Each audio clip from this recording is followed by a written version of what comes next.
तो आपको ये इन्फॉर्म करना था और आपके जरिए से जनता को भी बात मालूम होती है, वो ये है कि आने वाली लोकल बॉडी में के लोकल बॉडी इलेक्शन में एमआईएम पार्टी कंटेस्ट करेगी।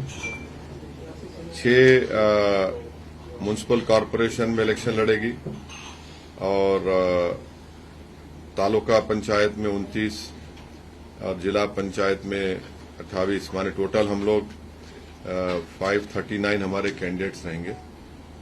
और ये आपको बताना था। इससे हटके आपके ने कोई सवाल है तो आप जरूर सवाल कर सकते हैं। सर, पश्चिम बंगाल में एक व्यक्ति की जो है पश्चिम बंगाल पुलिस ने धरपकड़ की थी, वो जो है एआईएमआईएम पार्टी से जुड़ा हुआ बताया जा रहा है। 2011 का किस्सा अभी कोई ताल्लुक नहीं है। ये ममता बनर्जी का एलिगेशन आप लोग कैरी मत करिए। अपना थोड़ा होमवर्क ग्राउंड वर्क करके सवाल करें तो अच्छा रहेगा। Sir, uniform civil code Gujarat में लागू हुआ है। इसके अलावा असम में भी अमित शाह जी ने कहा है कि वहां पर भी सरकार बनेगी, लागू होगा, पर इसमें से आदिवासियों को जो है वो बाकात रखा जाएगा और यहाँ पर भी सर आदिवासियों को बाकात रखा गया है इसमें। तो हाँ, अच्छा किया आपने भी याद दिला दिया। देखिए, यूनिफॉर्म सिविल कोड के बारे में आप लोग जानते हैं कि वो तो डायरेक्टिव प्रिंसिपल है, संविधान का फंडामेंटल राइट नहीं है। आर्टिकल 44 में उसका जिक्र आया है और क्योंकि आप लोगों की जानकारी के लिए मैं बताना जरूरी समझता हूं कि यूनिफॉर्म सिविल कोड के बारे में जब आप जाकर कॉन्स्टिट्यूएंट असेंबली का डिबेट देखेंगे तो उस वक्त बाबा साहेब अम्बेडकर ने वहां पर जो मुसलमान कॉन्स्टिट्यूएंट असेंबली में थे उन्होंने उसको, वो पहले ओरिजिनली आर्टिकल 38 था कॉन्स्टिट्यूएंट असेंबली डिबेट में, तो उसमें मुस्लिम कम्युनिटी के जो मेंबर थे वो लोग इस बात का मसला उठाए कि हमारे पर्सनल लॉस पर इसका इफेक्ट पड़ेगा। तो बाबा साहेब अम्बेडकर ने उस वक्त के जो मुस्लिम मेंबर थे कॉन्स्टिट्यूएंट असेंबली को, उन्होंने ये अल्फाज कहे थे, my second observation is to give them an assurance, माने मुस्लिम मेंबर्स को कॉन्स्टिट्यूएंट असेंबली डिबेट में जब संविधान बन रहा था, बाबा साहेब ने कहा कि I quite realise their feelings the matter but I think they have read rather too much into Article 35, which merely proposes that the state shall endeavour to secure a civil code for the citizens of the country. It does not say that after the code is framed, the state shall enforce it upon all citizens merely because they are citizens. It is perfectly possible that the future Parliament may make a provision by making of a beginning that the code shall apply only to those who make a declaration that they are prepared to be bound by it, so that in the initial stage the application of code may be purely voluntary. Parliament may feel the ground by such method. Baba Saheb Ambedkar ने साफ तौर पर उस वक्त के मुस्लिम members को, जो संविधान बनाने कमेटी के मेंबर थे, कि इसको फोर्स नहीं किया जाएगा सिटीजन के ऊपर और उस तरह का कोड सिर्फ उन लोगों पर लागू होगा जो डिक्लेरेशन देंगे कि हम उसको मानने को तैयार हैं। ये बाबा साहेब अम्बेडकर ने कहा था। तीसरी बात यह है कि आपने तो इसको यूसीसी बोल दिया। ये यूसीसी नहीं है, यूसीसी पूरे देश के लिए होता है।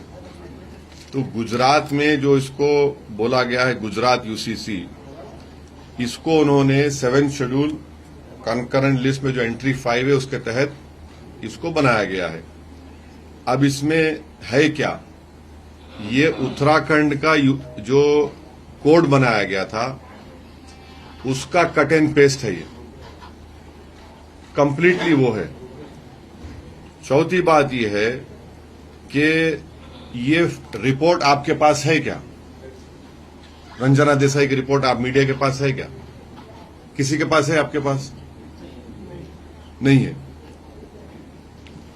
पब्लिक को मालूम नहीं उस रिपोर्ट में क्या लिखा, जनता को पता नहीं कि उन्होंने क्या एसेस किया, और उन्होंने रिपोर्ट सरकार को दे दी और सरकार ने असेंबली में इसको बिल लाकर कानून बना दिया क्योंकि लोकल बॉडी के इलेक्शन है। जब रिपोर्ट ही किसी के हाथ में नहीं है, उन्होंने क्या फाइंडिंग्स दिए, कैसा दिया, उसका कोई जिक्र नहीं है।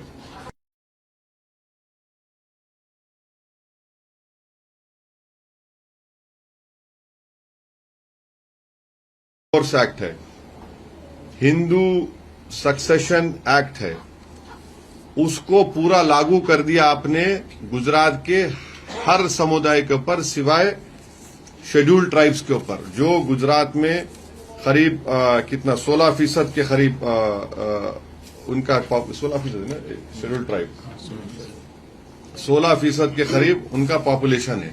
तो यूनिफॉर्म कैसा हुआ बताइए? वो यूनिफॉर्म नहीं है। दूसरा ये है कि आपने उसको प्रोटेक्शन दे दिया कि जिसका कस्टम एंड यूसेज होगा, यूसीसी उस पर अप्लाई नहीं होगा। अब बाज कस्टम यूसेज गुजरात में है, नौत्रो है और फूलहार है, उनको प्रोटेक्शन मिल जाएगा। और अफेक्टेड पार्टी कौन है? मुसलमान है। इसलिए है कि हमको फ्रीडम ऑफ रिलीजन है आर्टिकल 25 में, आर्टिकल 26 में, आर्टिकल 21 में, आर्टिकल 14 में।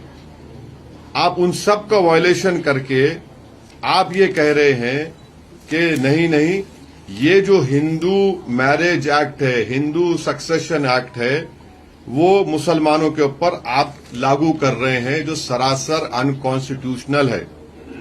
और ये बताइए कि कैसे, और फिर आपने उसमें एक और सेक्शन बना दिया कि 16% पॉपुलेशन है ट्राइबल का।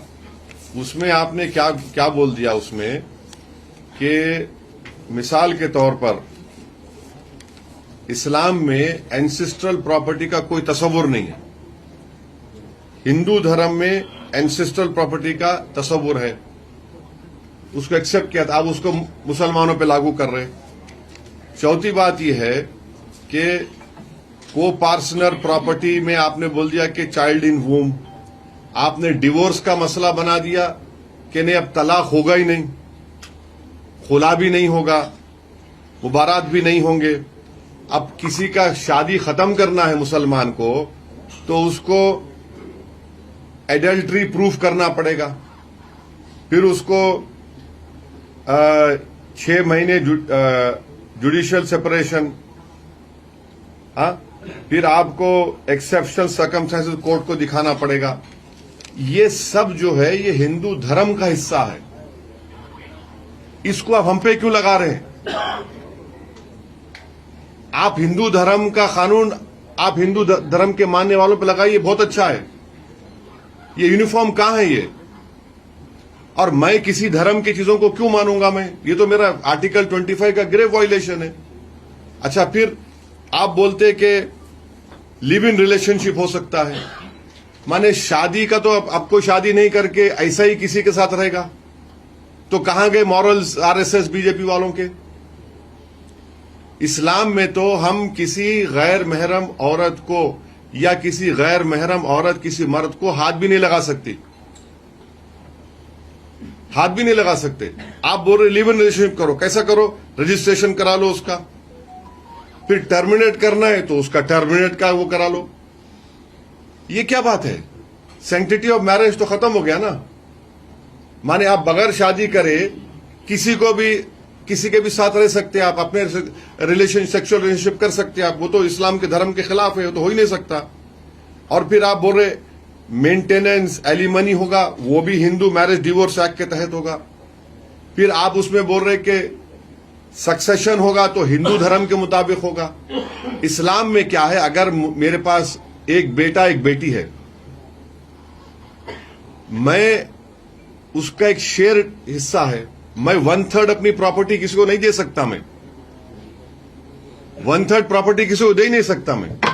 और अगर मैं 1/3 प्रॉपर्टी नहीं दे सकता हूं, मगर आप अब क्या कर रहे हैं, क्योंकि हिंदू धर्म में विल पावर है, अगर आपके 2 बेटे हैं एक बेटी है तो आप एक को दे सकते पूरा प्रॉपर्टी अपना, इस्लाम में नहीं दे सकते ऐसा।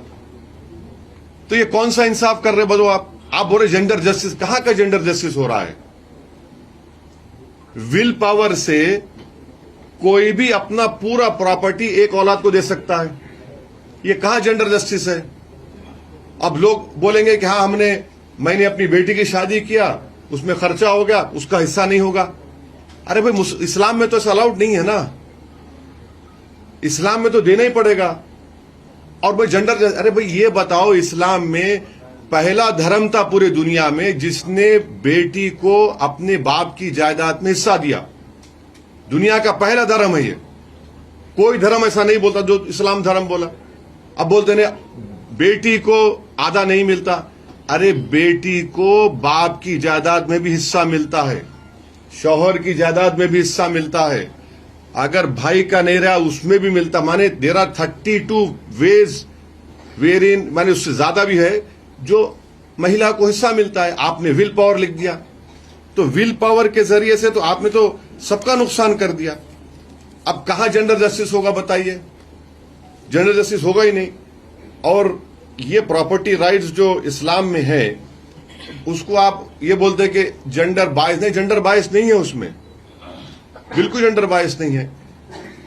आपने पूरा जितना डिवोर्स का तरीका था इस्लाम में उसको खत्म कर दिया।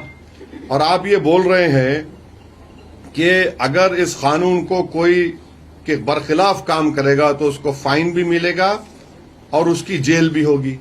ये क्या है? ये लिव इन रिलेशनशिप आप बोल रहे कर लो, हाँ, और आप आपके धर्म का कानून मुझ पर क्यों लागू कर रहे हैं आप?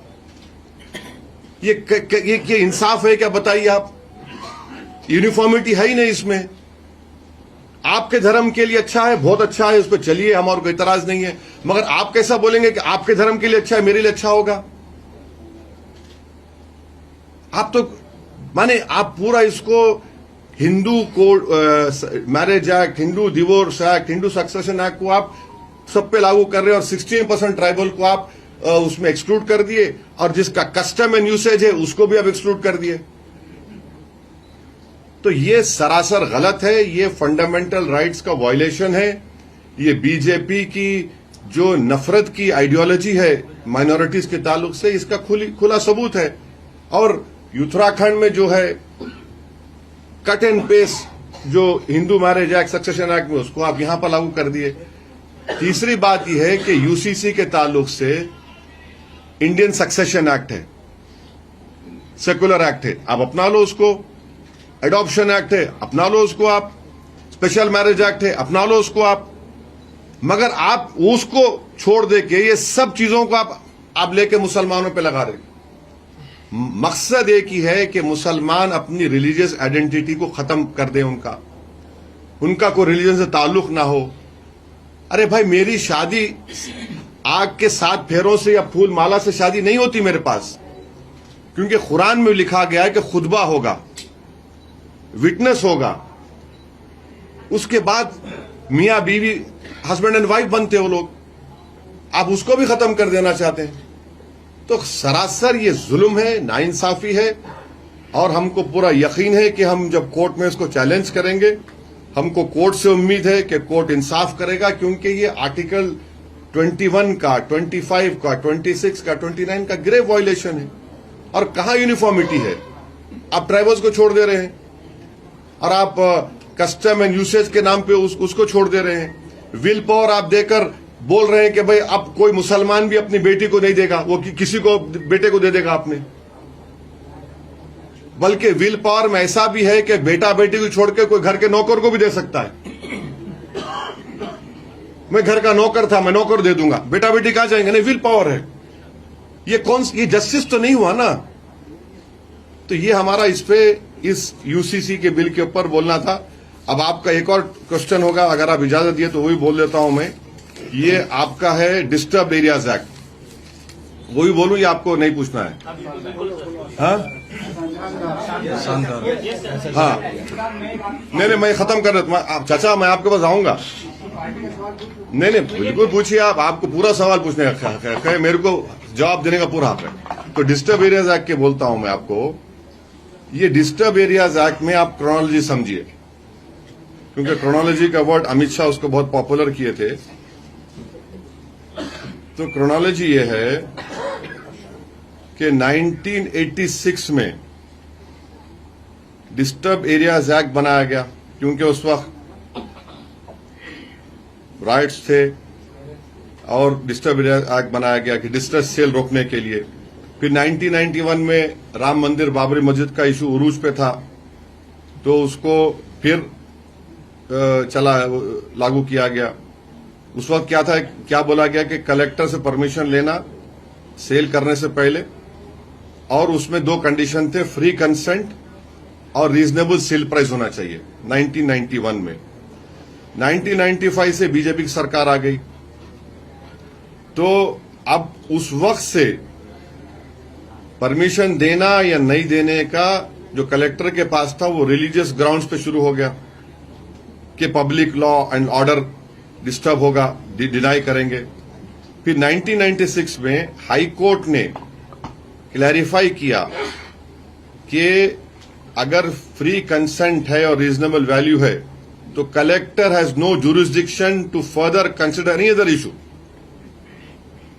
और कलेक्टर अगर इन ग्राउंड्स पर रिफ्यूज नहीं करता है, माने कलेक्टर इसको नहीं देख रहा है फ्री कंसेंट रीजनेबल प्राइस, तो फिर कलेक्टर को इजाजत नहीं है, जुरिस्डिक्शन नहीं है।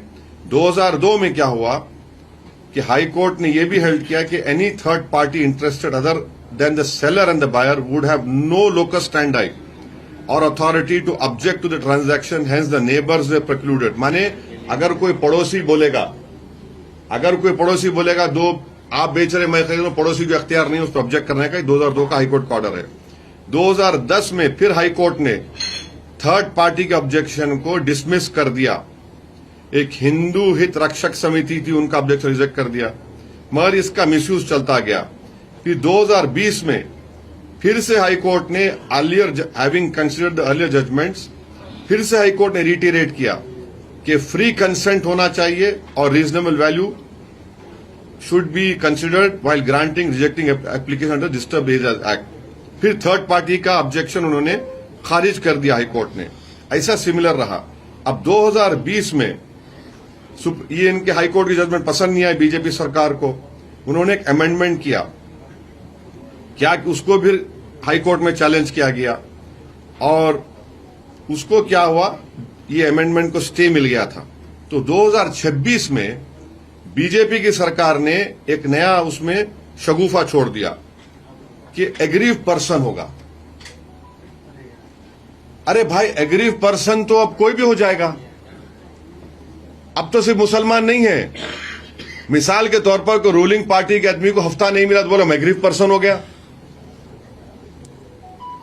ये तो सबको कमीशन हो जाएगा। तो आपने तो कमीशन लेने का तो लीगलाइज कर दिया तरीका बीजेपी ने, एग्रीव पर्सन हो जाएगा। और उसमें क्या किया, कम्युनल टेंशन और likelihood of disturbance of law and order due to communal tension. इसका मतलब क्या है बताओ, डेफिनेशन क्या है? कम्युनल टेंशन और likelihood of disturbance of law and order, इसका डेफिनेशन क्या है? इसका डेफिनेशन एक ही है, कि मुसलमान अपनी जायदाद को बेच नहीं सकेगा, ना किसका खरीद सकेगा हिंदू का। और बॉर्डर एरियाज होगा वहां पर बोलेंगे नहीं ये कम्युनल टेंशन होगा। तो हमारा मानना यह है कि अर्लियर हाईकोर्ट के जो जजमेंट्स है उसकी नजर में ये सब के सब जो बनाया गया है अनकॉन्स्टिट्यूशनल है, इलीगल है, और ये एक मैलिशियस इंटेंशन से पुराने हाईकोर्ट के जजमेंट्स को ओवररूल करने के लिए इस तरह का कानून बनाया गया है। और ये थर्ड पार्टी का जो एग्रीव्ड पर्सन बनाया गया है, इसमें बीजेपी के बड़े बड़े नेताओं को, कॉरपोरेटर को और आरएसएस के ऑर्गेनाइजेशन को एक फ्री हैंड दिया जाएगा कि आप बस जाकर ट्रांजैक्शन को रुका दो और ऑब्जेक्शन करते रहो। ये इसका क्रोनोलॉजी है। अब आपको लास्ट में इतना बताऊंगा मैं, ये अहमदाबाद में, वेस्टर्न अहमदाबाद है, एसजी हाईवे है, वहां पर कुछ होगा वो तो सिंगापुर की तरह नजर आता है वहां पे। अब कहां पर प्रॉब्लम होगा? जुहापुरा में होगा, कालूपुर में होगा, दरियापुर, पलाडी, नवरंगपुरा, जमालपुर, खानपुर, जुहापुरा, वटवा में होगा। तो ये बनाया गया इसलिए सिर्फ और सिर्फ के यहां पर तकलीफ पहुंचाओ। ये हमारा मानना है, ये कानून भी गलत है। और हम उम्मीद करते कि जब ये चैलेंज होगा हाई कोर्ट में, पहले जो डिसीजंस की रोशनी में हाई कोर्ट इसको भी इंशाल्लाह हमारे जो भी कोर्ट को जाएंगे जिम्मेदार लोग वो उसको बताएंगे हाई कोर्ट को कि आपके अर्लियर जजमेंट्स को ये लोग इस तरह ओवरकम कर रहे हैं कि एग्रीव पर्सन्स का एक नया आपने शगुफा छोड़ दिया, कम्युनल टेंशन और livelihood of disturbance of law. ये क्या है भाई? और फिर आखिरी बात ये है, हम बीजेपी सरकार से पूछना चाह रहे, आप तो बड़ा पीसफुल स्टेट बोलते हैं इसको, तो ये तो पीसफुल स्टेट नहीं है। अगर पीसफुल स्टेट होता तो तुमको कानून बनाने की जरूरत ही नहीं पड़ती। पीसफुल स्टेट नहीं है फिर ये। और फिर आप बोल रहे यूनिफॉर्म सिविल कोड, हाँ, यहां पर आप हिंदू कानून को मुसलमानों पे लागू कर रहे, और आप ये बोल रहे कि हिंदू मुसलमान की प्रॉपर्टी नहीं खरीद सकता, ना मुसलमान हिंदू खरीद सकता। कितना कॉन्ट्रडिक्शन है देखो आप। तो नफरत की बुनियाद पर ये पूरी पॉलिटिक्स बीजेपी कर रही है, और ये देश के हित में नहीं है। ये देश के हित में नहीं है। आप अगर एक धर्म के लॉस को दूसरे धर्म के मानने वालों पर लागू करेंगे, ये देश के हित में नहीं है। ये देश के संविधान के खिलाफ काम हो रहा है। बाबा साहब अंबेडकर ने जो एश्योरेंस दिया उसके खिलाफ काम हो रहा है। ओवैसी साहब, एक प्रश्न ये आ रहा है, राइट से पूछने दो भाई, राइट विंग। केंद्रीय मंत्री गिरिराज सिंह ने ओवैसी को अंतिम जिन्ना कहा है, इससे आपकी प्रतिक्रिया है? छोड़िए ना, छोड़िए ना, उसका काम खाली पुकारना है, छोड़ो ना। अरे हम छोड़िए उनको।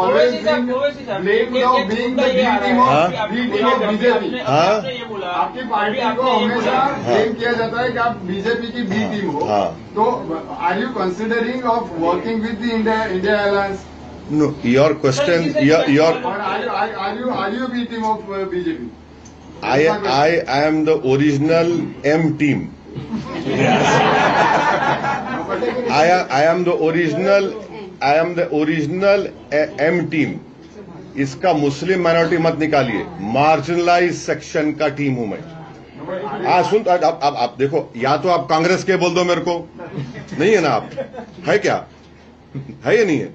नहीं है ना, सुनो फिर जवाब मेरा, मैं ओरिजिनल M टीम हूं। दूसरी बात यह है कि आखिरी मर्तबा एक मुस्लिम एमपी गुजरात में कब जीता था? मैं तो स्टूडेंट ऑफ पॉलिटिक्स हूं।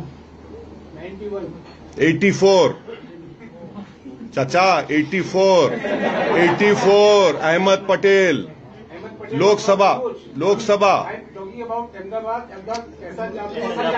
राज्यसभा थे एहसान जाफरी साहब। अच्छा चलिए, आपकी अच्छा एक सुन, तो मेरे से बहस मत करिए। No don't comment, no listen to me, you want to. अच्छा ठीक है, अच्छा ठीक है। अरे ठहरो ना, आप मेरे को बोलने दो ना, हमको बोलने दो। तुम सवाल करो, हमको बोलने दो। नहीं, अच्छी छोड़िए ना, हमको बोलने दीजिए। आप अपना एजेंडा लेकर आए तो अलग बात है। 91 से अभी तक कोई मुसलमान एमपी नहीं जीता, मान लिया 91 नहीं जीता, मेरी वजह से। किसकी वजह से? आज देश की पार्लियामेंट में 4% मुसलमान एमपी है, किसकी वजह से? मेरी वजह से।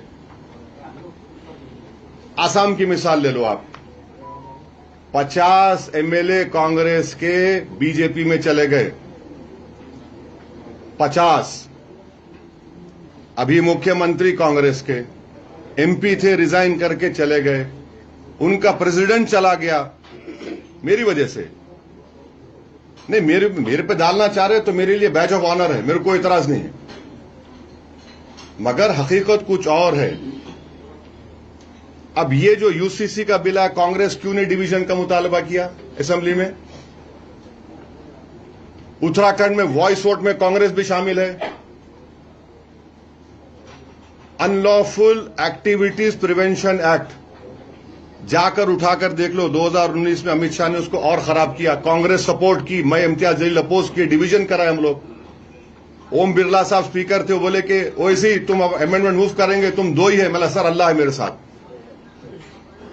2008 में या 9 में चिदम्बरम ने यूएपीए को पोटा हटाकर किया, मैं यूपीए की सपोर्ट कर रहा था, उसके खिलाफ बोला, उसके खिलाफ वोट दिया। मेरा भाषण है, जाकर देखो जिसको सुनना आता है। मैंने अपने भाषण में कहा था कि definition of terrorism would be used against innocent people. आज सुप्रीम कोर्ट ने जो 2 बच्चों को बेल नहीं दिया, उन्होंने उसी डेफिनेशन का हवाला दिया जिसका मैं अपोज किया था। सो आप लोग जो है थकते नहीं है मेरे से पूछने, जहां मैं दिख गया आपको नजर आता फलां टीम ये टीम। तो एनीवे आपका राइट है, इसका जवाब ये है। सर मुद्दा ये आता है कि आपने अभी बोला क्योंकि इलेक्शन तो 9000 से ज्यादा सीट पे हो रहे हैं। अरे अभी नहीं, अरे पार्ट वन सुन लो। अभी नहीं, अभी तो जल्दबाजी में ये 2-3 दिन का अभी बढ़ सकता है, वो कोई नाम फाइनल नहीं हुआ, फुल स्टॉप नहीं है वो। अच्छा, ये प्रॉब्लम क्या है? बढ़ा तो क्यों बढ़ा, लड़ा तो क्यों लड़ा, खाया तो क्यों खाया, उठा तो क्यों उठा, आया तो क्यों आया, तो ये सवाल चलता रहेगा। अभी तो अभी ये प्रोविजनल लिस्ट है, इसको बढ़ा सकते हैं। जैसे आपने कहा कि हमारे वजह से कांग्रेस नहीं हारती है, पर वो बार बार उनकी तरह हर सभा में, हर प्रोग्राम में, हर प्रेस कॉन्फ्रेंस में यही कहते हैं कि एमआईएम की वजह से हम हारे। तो इस बार ये प्रचार यही कर रहे हैं। कल ट्वीट किया था उन्होंने फेसबुक पे, साबिर भाई उसकी वजह से हार गए। साबिर भाई उसकी वजह से हार गए। हाँ, फिर अरे ये क्या है? साबिर भाई उसकी वजह से हार गए। ने जो पूछ लिए दोबारा मत पूछो, जो पूछ लिए भाई देखिए, रिपीट करेंगे तो फायदा नहीं। No answered you. जहाँ पे ये नो प्रभावित एरिया जो वहीं आपने कैंडिडेट खड़ा किया। मुद्दा ये निकल के आ रहा है कि ये जो लखपति का वोट जो है वो डिवीजन हो जाए, इसके लिए आप कैंडिडेट खड़ा करते हैं और कांग्रेस को नुकसान पहुंचाने के लिए आप कैंडिडेट खड़ा करते हैं। एक बात सुनो, अच्छा देखो बॉस, ऑब्जर्वेशन मत दो, क्वेश्चन करो। नहीं, सुन, बंगाल में कांग्रेस किसके साथ लड़ रही है इलेक्शन? अकेले लड़ रही है। वहां क्या कर रही है फिर? सीपीआई कांग्रेस अलग, सीपीआई सीपीएम अलग, वहां पे क्या हो रहा है बताइए? अरे सुनिए, और एक बात, बिहार में क्या हुआ? बिहार राज्यसभा में क्या हुआ? नहीं याद है आपको? याद दिलाऊं?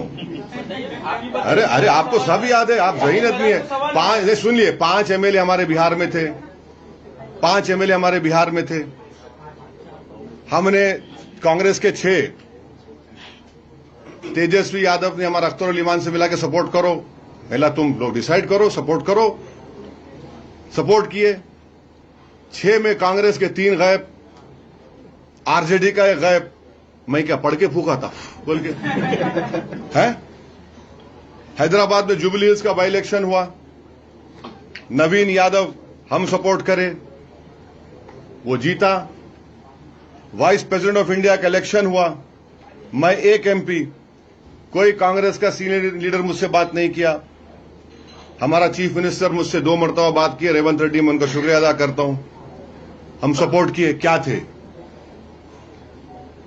चुनाव लड़ना मेरा राइट है, मैं कोई एनजीओ नहीं हूं, जीत हार लगी हुई है।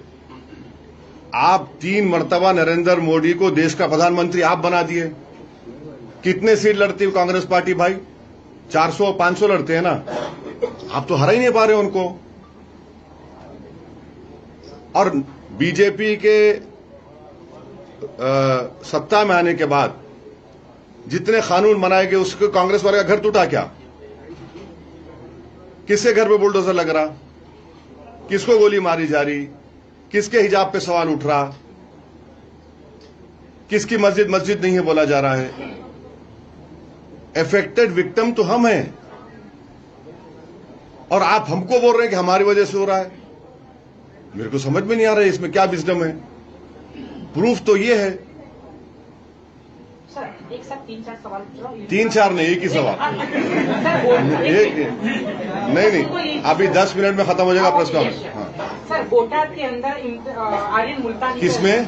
बोटाद यहाँ बोटाद के अंदर आर्यन मुल्तानी पे पुलिस ने टॉर्चर करके अनलीगली उसको टॉर्चर किया था। उसको जिग्नेश मेवाणी ने विधानसभा में सवाल उठाया, फिर वो सुप्रीम कोर्ट में, फिर वो पुलिस वाले सस्पेंड हुए। सेकेंडली 4 तोड़ा कब्रिस्तान जहाँ 500 साल पुरानी दरगाह थी, वहाँ 25 मिलियन कॉर्पोरेशन ने उसको अनलीगली तोड़ कर ब्रेकअप करके, फिर उसको भी हाईकोर्ट के अंदर यही हिंदू नेता गए थे। और आपने भी साबरमती रिवरफ्रंट के लिए कचरे का मुद्दा उठाया था, उसके पिराना डंपिंग के लिए, फिर वही उसके लिए भी हाईकोर्ट के अंदर हिंदू जो जिग्नेश मेवाणी से आते वो लोग भी गए, उन्होंने मुद्दा उठाया। चौथा कि यहाँ पे जैसा भी आपने मकानों की बात करी, बुलडोजर की बात करी, 25,000 से ज्यादा बुलडोजर से मकान यहाँ पे गिराए गए। उस मुद्दे को भी मेवाणी और अन्य टीम जो हिंदू सीपीएम वो लोगों हाईकोर्ट सुप्रीम कोर्ट लड़े, अप्रोच किया। वहाँ एमआईएम का एक भी नेता एक भी सवाल नहीं उठाया। तो क्या ये इसको किस तरह देख रहे हो आप? मुस्लिम समाज की राजनीति कर रहे हो तो एमआईएम का नेता नहीं गया, किसने आवाज उठाया? कोई नहीं आया, सभी साइड हम लोग गए, पूरी टीम हमारी गई, पूरी टीम गई है। सर किस तरह गए? कोर्ट से लेके मेरे नाम से कंप्लेन है। बोलिए इनको ज्ञान एक और जहाँ भी जो तकलीफ पड़ी पूरी टीम हम लोग लेके गए, कोई जगह आज तक कांग्रेस नहीं आई है। बड़ौदा से एमआईएम की टीम जंगलेश्वर में जितने भी मकान टूटे हैं वहां पे गए थे आर्थिक मदद पहुंचाने के लिए। सर जो भी है आप बोल रहे हो, जो एक बात बताओ, उठाए संसद विधानसभा से लेके विधानसभा में हमारा कोई नहीं है ना मेरे भाई, जिस दिन आ जाएगा होगा, बहुत गड़बड़ होगी। वो जो सर देखिए एक बात सुनिए, हम लोग कोशिश कर रहे हैं, उठा रहे हैं, आपको नहीं दिख रहा है तो मैं इंशाल्लाह आपका व्हाट्सएप नंबर दे दीजिए, हम आपको रोज भिजाते रहते हमारा एक्टिविटी। चलिए सोशल मीडिया पे एक्टिविटी है हमारी। हाँ वेस्ट बंगाल में बीजेपी और कांग्रेस दोनों ही मालदा वायलेंस में एआईएम नहीं, सब बेकार बात है, झूठ है, वो कोई ताल्लुक ही नहीं है, गलत बात है। नहीं मैं इनका सुनिए, आपका सवाल हो गया, बोलिए। हाँ योगी आदित्यनाथ ने ऐसा कहा कि यदि एनडीए बंगाल में आएगी तो हम लैंड जिहाद और लव जिहाद नहीं होने देंगे। लैंड जिहाद होता है, लव जिहाद होता है, फर्टिलाइजर जिहाद होता है, जॉब जिहाद होता है, एनवायरमेंट का जिहाद होता है, मगर नौकरी का जिहाद होता ही नहीं है। बेरोजगारी को खत्म करने का जिहाद ही नहीं होता, गैस का जिहाद नहीं होता है। आपको मालूम गुजरात स्टेट पेट्रोलियम का कॉन्ट्रैक्ट खतर से है और खतर पे हमला हो गया उसके गैस रिजर्व्स पर, और उनका 20 to 30% प्रोडक्शन कम हो चुका है।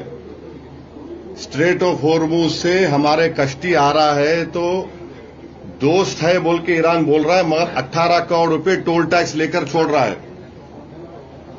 जितना छोटे छोटे एस्टेब्लिशमेंट है, चाहे वो चाय की बंडी हो, खाने की दुकान हो, ये सब बंद हो चुके हैं। इस पर तो बात ही नहीं कर रहे हैं। खतर से गैस ले रहे तो उनको अच्छा लग रहा है क्या? वो जिहाद नहीं है। अब बताओ, आप इनका कॉन्ट्रडिक्शन देख लो आप। तो ये देश को जो समस्या है वेस्ट एशिया की जो क्राइसिस की वजह से, और एक डिल्यूजनल प्रेसिडेंट है ट्रंप, वो सुबह में एक बोलता, दोपहर में एक बोलता, शाम में एक बोलता, सो के उठ के एक बात करता है। उससे सबसे बड़ा नुकसान तो भारत को हो रहा है, चाइना को हो रहा है, जापान को हो रहा है, साउथ कोरिया को हो रहा है। हमारा यूरिया फर्टिलाइजर एमआरआई मशीन में हीलियम डालना पड़ता है, उसका कल के दिन कमी हो जाएगी।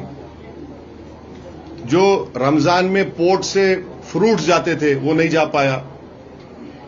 बासमती चावल जो सबसे ज्यादा ईरान और इराक को बिकता था, वो उसका रेट गिर गया। तो ये समस्या है, इसके ऊपर कोई जवाब ही नहीं देना चाह रहा है।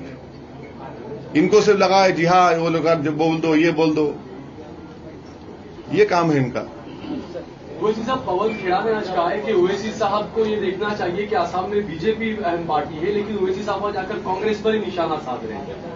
ये पवन खेड़ा ने कहा है। देखिए, अगर आप थोड़ा हिस्ट्री देख लेंगे आसाम की, आसाम गण परिषद जब बनी थी उस वक्त कितने डिटेंशन में मुसलमान थे, और तरुण गोगोई जब मुख्यमंत्री बने कितने मुसलमान डिटेंशन में आए, ये आपको देखना पड़ेगा। तीसरा, डी वोटर जब एजीपी थे कितने थे, और तरुण गोगोई जब मुख्यमंत्री पद छोड़े कितने डिओटर हो गए। चौथी बात यह कि कितने फॉरेनर्स ट्राइब्यूनल थे। फॉरेनर्स ट्राइब्यूनल बनाने वाला कौन? कांग्रेस। और फॉरेनर्स ट्राइब्यूनल का क्या है बताता हूं मैं आपको। उसमें जो 10 साल या 12 साल का लॉयर होता उसको ऑफिसर बना देते आप। गवर्नमेंट बनाती, जुडिशरी नहीं बनाती। तो कोई भी रोड चलता है जाके बोलेगा ये फॉरेनर है। बर्डन ऑफ प्रूफ उस पर आ जाता है। तो ऐसा है ना, जितनी परेशानी, तबाही और बर्बादी जो का आगाज कांग्रेस पार्टी ने किया, तो कांग्रेस पार्टी का एक ग्रेजुएशन सेंटर है और बीजेपी से उनको मास्टर्स और पीएचडी की डिग्री मिल जाती नफरत की।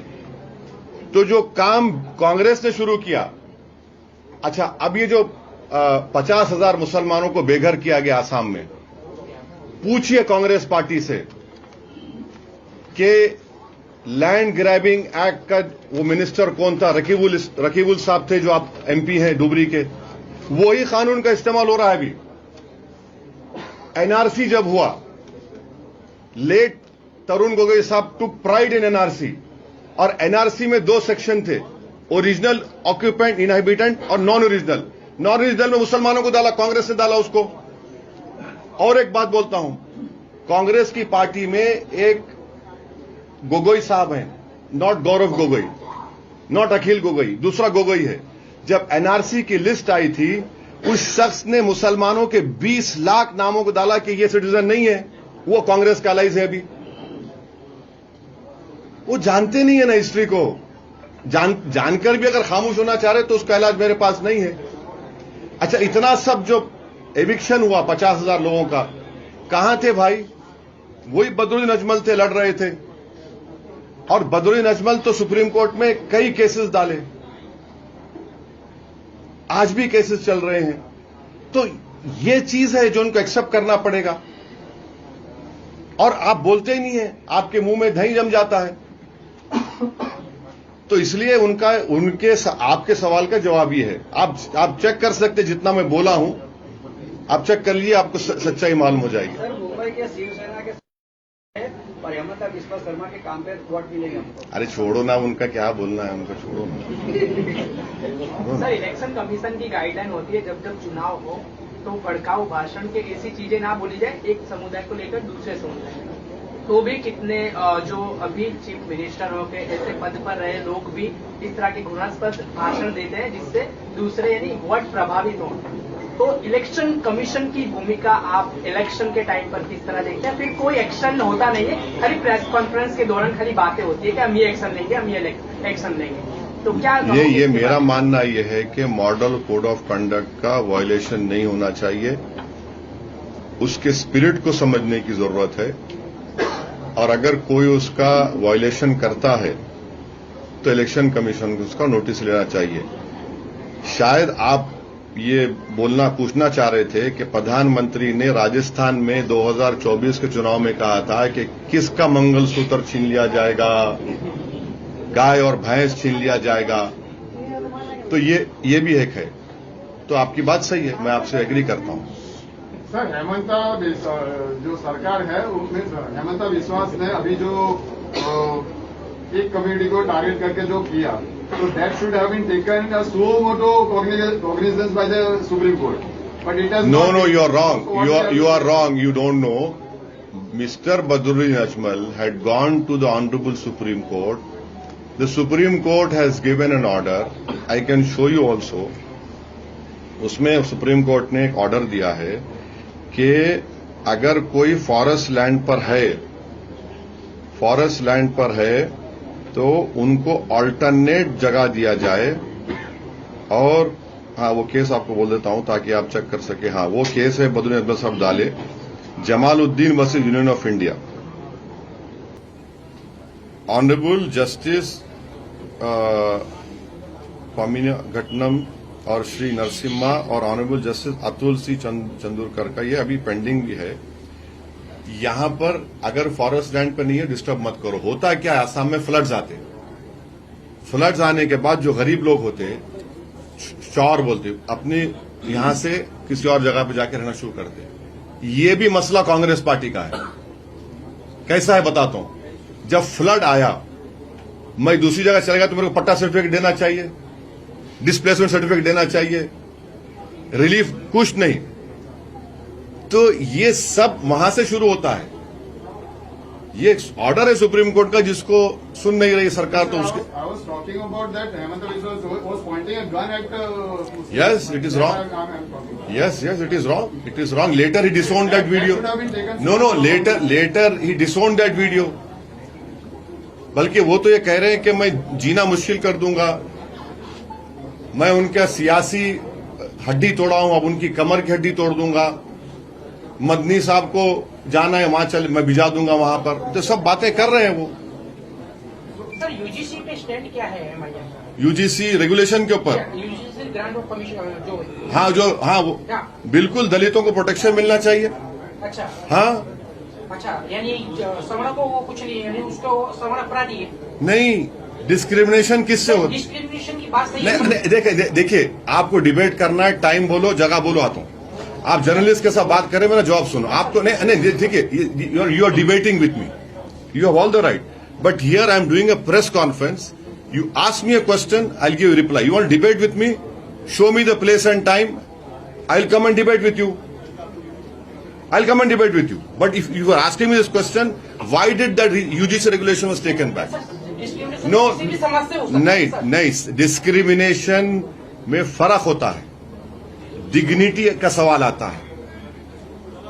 किसी को जात के नाम पर बोलकर मारा जाता है, और आपको मालूम, अच्छा ये सब जो छोड़ दीजिए, दिल्ली का एम्स जाकर देखो आप, एम्स हॉस्पिटल है ना, उसमें दलितों का अलग बिल्डिंग है, क्यों है? और संविधान में इक्वालिटी की जब बाबा साहब ने बात की, सब्सटेंटिव इक्वालिटी की बात की, सब्सटेंटिव इक्वालिटी की बात की। Sir, one more question, parliament में नक्सलिज्म पर डिबेट हो रही थी, अमित शाह जी ने आपको थैंक यू बोला था रिगार्डिंग जो ग्रे हाउंड्स की जो प्रोसेस चली थी तेलंगाना एंड आंध्र प्रदेश। सो क्या आपको लगता है कि ये लेफ्ट वोट बैंक जो आप वेस्ट बंगाल में कंटेस्ट कर रहे हैं, ये इसको इफेक्ट कर सकती है? क्योंकि आपने नक्सलिज्म पे अपोज किया था, आपने बीजेपी के साइड मेरे भाई, ऐसा है ना कि फंस गई रजिया गुंडों में मेरा हाल करना चाह रहे आप। मेरी स्पीच को सुनो आप मेरी स्पीच को नहीं सुने, इसका मतलब आप जो है ना व्हाट्सएप यूनिवर्सिटी को फॉलो मत करो। असदुद्दीन ओवैसी का स्पीच सुनो। मैंने कहा कि ये जो गवर्नमेंट क्लेम कर रही है कि नक्सलिज्म खत्म हो गया, मैंने 1978 की बात की थी। आपको मालूम 1978 में क्या हुआ था? आपको पढ़ना चाहिए। 1978 में भी नक्सलवादी जो थे वो बोले हम अब आम स्ट्रगल नहीं करेंगे। 3 साल बैक टू विलेजेस वो लोग किए, और बैक 3 साल के बाद उन्होंने कहा कि इंडिया में न्यू कॉलोनिज्म है, इंडिया में फ्यूडलिज्म है, इंडिया में फ्यूडल लॉर्ड्स, हम हथियार उठाएंगे। ये बात किसी ने नहीं की। दूसरी बात मैंने कही थी, जो गवर्नमेंट क्लेम कर रही खत्म हो गया, मैंने कहा भाई वो हथियार डाल रहे हैं मगर वो अपनी आइडियोलॉजी को छोड़ नहीं रहे हैं। अरे एक minute please let me complete. हथियार डाल रहे हैं, आइडियोलॉजी को नहीं छोड़ रहे हैं। तीसरी बात हमने ये की थी कि ये जो एक्सट्रीमिज्म की बात हो रही है, मैंने कहा कि the extreme right wing extremism will lead to left wing extremism. अब इसमें बोलो, अब इसमें स्पीच आप सुनते तो ऐसा सवाल नहीं करते। मेरे भाई आप सुन लिया करो, मैं बैठा हूं कि भागने वाला नहीं हूं। ऐसा सवाल ही पैदा नहीं होता कि समंदर के 2 किनारे एक हो जाएंगे। और राइट विंग एक्सट्रीमिज्म की मैंने बात की, मैंने आसाम के चीफ मिनिस्टर का हवाला दिया अपनी स्पीच में। तो आपको सुन के समझ के पूछना चाहिए, अच्छा रहता, मजा आता उसमें।